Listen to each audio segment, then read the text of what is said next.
Hi there guys, in this video I will show you how to fix Telegram only send message to mutual contact issue. The Telegram cannot send message problem occurs when you are trying to send out a message to a person or group of people. There are several factors that can cause this issue, such as the phone internet connection have been blocked by the receiver or a corrupted application. Telegram is a secure messaging app that can be downloaded for free over at the Google Play Store. It allows users to communicate with each other using the application with end-to-end encryption technology. This means that only the sender and the receiver will be able to know what the communication is all about. This applies to calls as well as secret chats.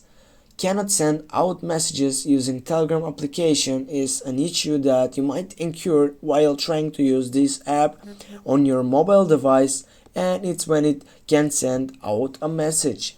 Here's what you need to do to fix this. First thing what you need to do is to make sure that you have restarted your phone. The second thing that you need to do is to make sure that your phone is running on the latest software version. And the last part and the last section that you need to do is to make sure that Telegram is updated to the latest version from the Google Play Store. Thanks guys for watching. Don't forget to hit that like and share the video, and if you have some questions, comment down below. We are here to help you to figure it out. Thanks guys for watching again. Have a nice day.